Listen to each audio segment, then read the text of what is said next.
Congratulations, win number 300. I know you weren't very reflective pregame about that number. Any more perspective having attained Mr. 300? Mr. 300. No, it was really a nice moment in the locker room.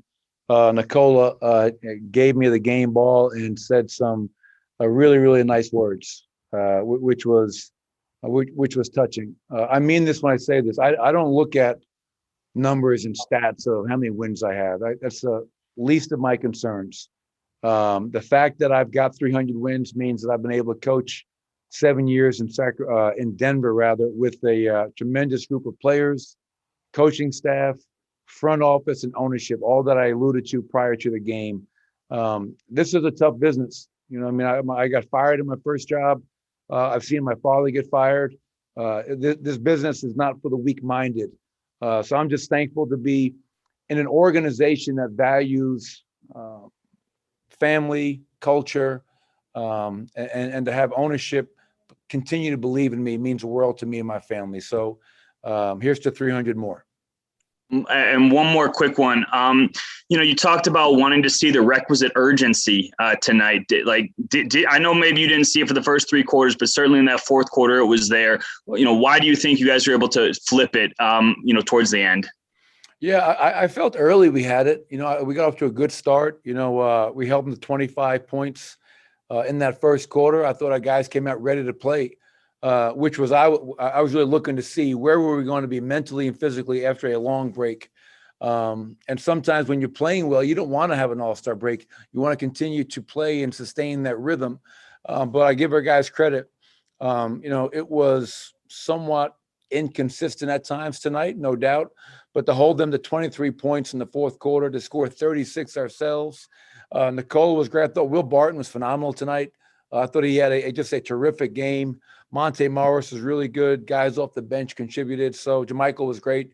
But I think I told the guys, the last thing I told them, I think going into tonight's game, we're 3 games out of the 4th spot, and there's a team right behind us that's 2.5 games out of the 6th spot. So each quarter, each half, each game matter. And I don't want to ease into this 24 games. I want to attack it. And getting off with this win is a good way to start it. Do you almost look at this weekend? Now you got a back-to-back, three games, 4 days, 3 cities. Then you got a couple of days off for Oklahoma City. But do you look at this weekend as just almost one game of one big opportunity?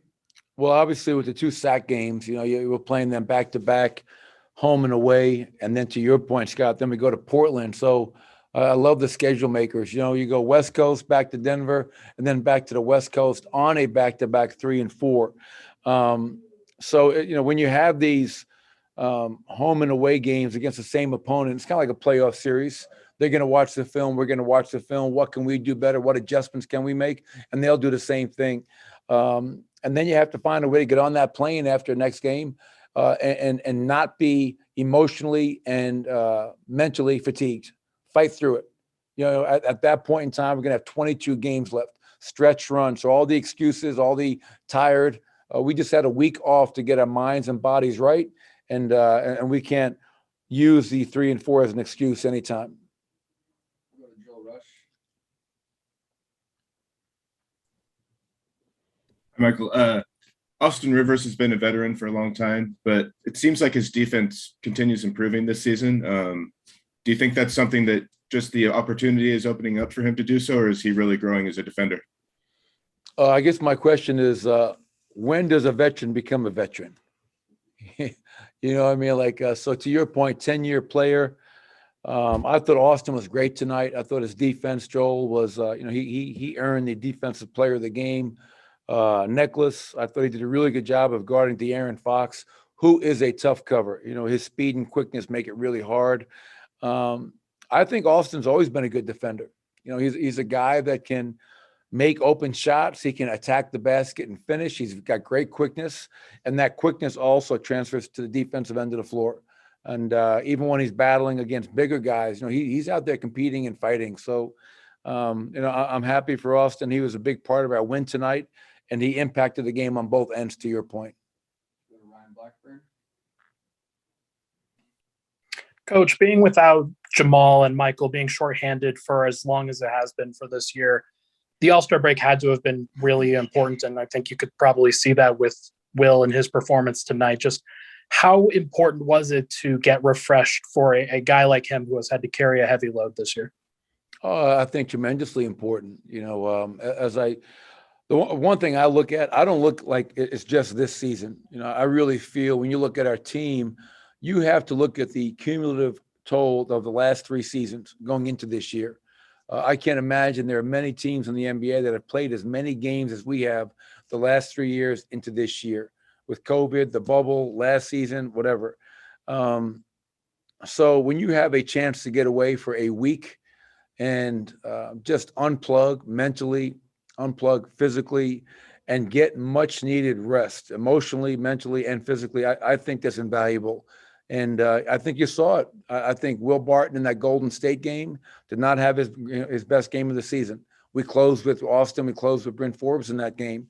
Well, tonight, Will Barton plays 32 minutes, 31 points, 5 boards, 3 assists, and did so in a very efficient manner. So the break was good to Will as well as all the other guys. So proud of them. It's a challenge to come out, to finish a break strong, and it's a challenge to come out of the break strong. And this is only one game, so we haven't accomplished anything. But tonight was definitely a good start in the right direction. When all the stuff that you're in the middle of and trying to get playoff seedings and all this stuff, 23 games, gelling the offense, first team, second team, all that stuff.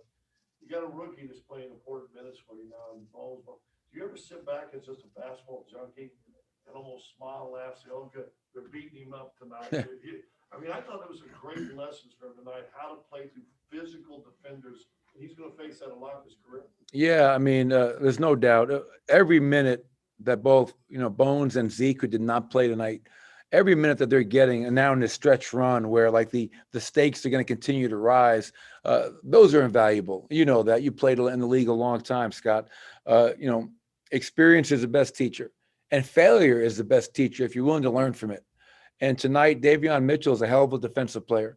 He was, as we used to say, he was in Bones' jockstrap the whole night. He felt him, and he's got to learn how to play against those guys and get off of it and not try to mano-a-mano. I'm just going to dribble around him. No, sometimes it's okay to get off the ball and play without it, and the ball will find you back. But great lesson for a young player. And, imagine that, man. Bones, late first-round pick, has had a really good rookie season for us and continues to grow up in front of our eyes. And even if he doesn't have a great game, it's a learning opportunity for him. And I think it's only going to help him moving forward, to your point. Thanks, Coach. Yep. Thanks, everybody.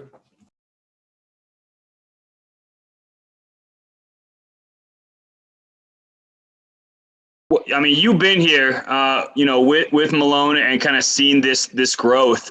How cool was it to get him win number 300 with the Nuggets, and particularly to get him this win in Sacramento, the place that kind of kicked him to the can, 9 years ago? It felt good, man. I told him before the game, just joking with him, saying this was the house that Michael Malone built. And I remember when he first got the job and I first met him, and I told him I felt like he shouldn't have got fired there in Sacramento. I thought that last year he was doing a good job. I think they were winning that year, and then I think DeMarcus either got hurt or suspended, and they started losing a little bit, and he got fired. But I thought he was doing a hell of a job that year. So I always felt like he should have still been their head coach. But fortunately for us, he became ours. Where do you think he's grown the most since you've been with him? In every area. He continues to grow with his game planning, continue to grow with his X's and O's, knowing the players and how he has to deal with, each player differently. Being our leader. He's a guy that always wants to improve. He reminds me of a player. And he's definitely doing even a better job of keeping his emotions in check. He's a very passionate guy. He wants to win. So I think he's taking leaps and bounds in every area of coaching. Last one from me. Malone talked about how beneficial just the mental rest, the physical rest can be, in reference to the All-Star break. How important was it for you, come out and have a season high 31 tonight? It was very important for me over the break. I didn't, take time off. I worked out every day, but what the break did for me was mentally just refocusing on what I have to do for the team and what our goals are, and just being able to be ready for the stretch run. Go to Joel Rush. Hey, Will. Coach Malone praised both your defense and Austin Rivers' defense tonight. And obviously, both of you guys are experienced NBA players, but have you both been making it a focus to improve your defense this season? Yeah, man, that's crazy you said that. Man, Austin was talking about that pregame and during the game. He know we lean on him heavily to guard some of the best guards in the league. And he does that with his energy and effort. And with me, I just want to be consistent on the defensive end and, play hard and, try to lock guys up also. Just set the tone and show guys if I'm willing to guard, everyone else should be willing to guard. We'll go to Esteban Abed. Hi, Will. Congrats for the win from Cordoba, Argentina. After the break, how difficult is it to come back and have to play 3 games in 4 days? It's not difficult. I think over the break you think about those type of things. You tell yourself mentally that is a stretch run, and you got to be prepared for anything and be ready to play. There's not that many games left, especially for a team like us. We're trying to gear up for the playoffs, so we have to be ready for whatever. All right, we'll take one more in with Alexander.